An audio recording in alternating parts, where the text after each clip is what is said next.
What's going on, you guys? Welcome back to a new season of Teen Mom 2. And the show premiered on January 14th on MTV. So it starts off with Chelsea and her family. They moved in a new home far away from civilization with nothing but land for days to look on. So up next is Leah and her new boo named Jason, who looks to be a little bit too old for her, but she claims that she likes to date older men now, because when she dates people her age, it just doesn't work out. And she just seemed like that a person a little older than her will be more fit for her, because I guess she feels that she's on a mature level as someone his age. I think he's 40. And also, he's been married twice. And I guess she figures since she's been married twice, they're a good fit and all that kind of stuff. But I don't know. We'll see. But she says for now she just want to take things slow and just get to know him a little better. So Barbara and Jenelle, they meet up at a park. And Barbara mentions, well, I'm glad to sit down and finally talk to you, Jenelle. And here go Jenelle being Jenelle to my, well, you've been nice to David lately. You've been nice to me. And she just gotta mention David's name. And it's like she was saying it in a way as she punished her mom for not wanting to deal with David. So if you don't accept David, then you can't have me. And I'm like, but that's your mom and you her daughter, and forget about David. She's going to be your mother when David not in the picture anymore. So come on now, girl, you got to grow up. You got to do better. It's like Jenelle, she just don't get it. Like he got her so brainwashed to believe that he's the best thing that happened to her. He's the best thing for her. And I don't know, he just got her mind gone to the point where she can see past reality. I don't know with her. But Barbara also mentioned the bruises on Kaiser's backside, and of course Jenelle, she got to take up for David and say, well, maybe the bruises came from him playing outside on the swings or something in the backyard and stuff like that. And she also said that Nathan is pushing the issue to make it seem like that David is abusing Kaiser. And so she just go on and on like, well, everybody just want to come down on David and blame David for everything. And then she starts crying. I'm like, girl, please shut up. Don't nobody care about David. We're talking about Kaiser right now and the bruises on the child. That's all what matters. No one cares about David. And if David done this to this child, Nathan have every bit of the right to be upset about it. I mean, that's his son. And I don't blame him for trying to get his son out of that house. Because from the videos that we seen of David doing the off-season and stuff, and, you know, he even been kicked off the show for stuff that he posted on social media. She should feel ashamed of herself, like she have lost her complete mind. She have lost her whole mind completely, taking up for David. And David is like a psychopath, and we see it. This is not something that somebody told us. This is from what we see, the things that he posts on social media. Like, he lost his mind. So, moving on to Caitlyn. The first thing she mentions is that Javi has moved on into the house with his new girlfriend and she's pregnant. And I'm like, why did they need her to announce that on this show? Like, that's Javi's personal business. What goes on between him and his woman, and you are not with Javi no more. So why even mention any of that? So what? How about the first thing she should have been mentioning is how things was going for her and her podcast and whatever other little businesses she got going on and the kids. And then the producer asked her about Chris and how are they getting along. She say her and Chris are getting along good. And she also mentions about Chris's personal life. And I'm like, why does that matter? I mean, as long as these men are doing what they're supposed to do by their kids, that's all that matters. Not their personal lives. I know that they have sense enough not to bring, you know, a bad person into their kids' lives. Whoever it is they're dealing with, they're not going to bring anyone, just any old person around their kids. It's like Caitlyn feels like she always have to approve everyone. And I understand, like, you do have the right to know who's around your kids. But with her, it's just different. It's like she's such a control freak. She want to control every single thing that goes on with people in their relationships. And so, she claimed that she congratulated Javi on the new baby that's on the way. And she doesn't really care and stuff like that about his relationship. I'm like, yeah, right. That was the first thing you mentioned when the cameras, as soon as they put the cameras on you and stuff. And, I couldn't help but notice it looks like Caitlyn got like a new front grill. Like she has new, front teeth or something. But anyway, yeah, so she just was like, she really don't have time for the drama, but we'll see as the season unfolds. And so, she also mentioned about something, I guess Javi's girlfriend and her had some words, or she heard that the chick had something to say about her, and I don't know. So whatever got her in her feelings about that, or, she got hard feelings towards whatever that is. But we'll see as the season go on. So Briana says that Devoin has shown little to no change. He got a job. It's like he does good for so long and then he go back to his old Devoin ways. And it's like Devoin always need that extra push. And no matter how much you push him and motivate him, he just don't have the drive that he needs to keep going at a steady pace to, for himself. And I don't know, just to prove to himself that he can do it, whatever it is he's trying to accomplish. And then as far as being a dad and being in Nova's life, she just said that he's just not there. He's just not doing what he should as a father. So she told him that he had to go. She told him that he had to get up on out of the house because they're done helping him. And it's just completely drained her to the point where she just give up. So Chelsea is preparing to take Aubree to meet with Adam at a center. And she says that she hopes that this 45-minute drive she hopes that it's worth it. And that he doesn't let them down.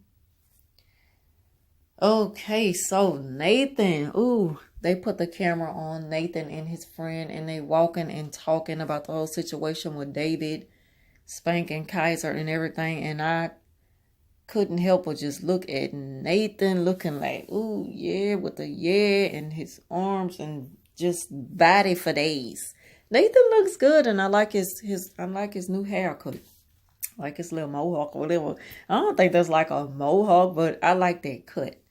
And Nathan looks good. Him and his friend. Ooh, yes. And so, he was just pretty much mentioning about the whips on Kaiser's butt that his mom noticed first, I believe.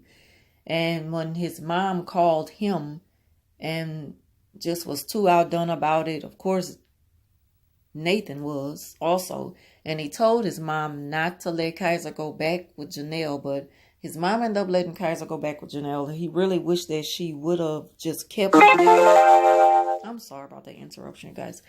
Until he got there, I really do believe had she kept Kaiser there and not let Jenelle take him, but it would have still went in the direction of Jenelle probably calling the police and saying that it's kidnap and all this kind of crap and stuff like that. So I don't know. It's just a really messed up situation, and it's sad that it comes to David. Like, it puts him in this light where he is like, we already see how he is from the videos that he posts on social media and stuff. And then now to think that he could be abusing his child, that's just a scary thing. And then for Jenelle to just be so blinded by him, like, no matter what David does, he does no wrong in her eyes. Like, girl, when is you gonna wake up? So, so David, he was just talking about how much smoother things would have gone, with the process of him trying to get Kaiser, if his mom wouldn't have let Kaiser go back with Jenelle. But we know Jenelle would end up calling the police. So David, he just needs to not even think about disciplining Kaiser. Just focus on your own child with Jenelle. Don't put your hands on the kids, because he expresses so much anger and hatred. Like, the last thing we need is for him to be spanking somebody's child, especially a child that's not his. And then we know that he cannot stand Nathan, so we know how that goes. And yeah, so let's see what else happened. I wrote down a few notes. So Leah, she invites her new guy friend over again. And it seems like the kids like him and everything. But again, he just seems like he's way too over. And he look a little bit too laid back and not too energized to be able to keep up with Leah and her girls. So Devoin met with his friend, his buddy, cousin, whoever this guy was. And he was just telling that he do really appreciate Briana and everything that the family done for him. So Chelsea is on her way with Aubree to the visitation center. She gets a call that Adam didn't show up. So they drove all the way down there for nothing. And it just amazed me the way Aubree responds to it all, and the way she expressed her disappointment in such a mature way, for a little girl. So Javi's new girlfriend is getting ready to meet with Lincoln for the first time. And Kale, she mentioned that it's whatever. But she said, I just want to go and see Lincoln play ball and leave, and that's about it, because I never really met her. Like, she doesn't want to meet the girl. And I'm like, if you have an issue with her, y'all need to talk about it like women. And if you have an issue with her and the girl don't really know that you have an issue with her, you need to make the first move. I mean, that girl, she just thinks she can control every aspect of a situation. So they go see Lincoln play soccer, and both of them are cheering him on. And I mean, you could just tell, like, the tension, like the way that they were. It was like an awkward moment. Both of them, they're right there, they're cheering for Lincoln. I don't know, but mostly I'm really looking at Kale and how she, we know how she feel about the girl. We may not know how the chick feel about her, but it just seems like she always have hard feelings towards somebody. Like, it don't make no sense to always be so grudgeful. So anyway, Jenelle and Nathan, they are at the Columbus County Courthouse for the mediation. And Nathan was hoping to gain full custody of Kaiser. Of course, the cameras weren't allowed in the courtroom. And Nathan shows up with his mom. So they go inside, and she's there for full support. And it didn't go well because they didn't allow Nathan to get Kaiser back. So he was just mentioning how Jenelle was in there just lying her behind off, as we can imagine. And she just really needs to stop letting David discipline Kaiser, especially since they about to take it to court now. And so we know that Jenelle is going to fully manipulate the situation and throw up bogus charges against Nathan that had already been dropped, just to prolong the situation so that she can remain having a full custody of Kaiser or whatever. It's just sad that Nathan still has to get visitation. I mean, come on now. Time has went by. Things have changed. People change. And the people should see that. And they should also see what's going on with Jenelle and her marriage and everything. They should see it on TV. He's probably a better fit with his dad. So Barbara met with Jenelle to get ice cream, and she was telling Barbara a whole bunch of damn lies and stuff like that. And Barbara, the expression that she have on her face is like she already know Jenelle is lying. She's just like, yeah. Or Barbara be having me dying laughing. So, I don't know. But it's just sad that she always have to put on an act to try to convince her audience that she's so innocent. I'm talking about Jenelle. So Briana expecting Devoin to come over and get his stuff. He sees Nova, or she's sitting on the floor playing. And when he sit down with her, play for a minute, he gets up, he kisses on her forehead, and he leave. And I'm like, Devoin, I don't know. He just like so unconcerned, like he just don't care. It's hard to dislike Devoin, but at the same time, you get kind of drained just watching this play out season after season and nothing changes with him. I don't know.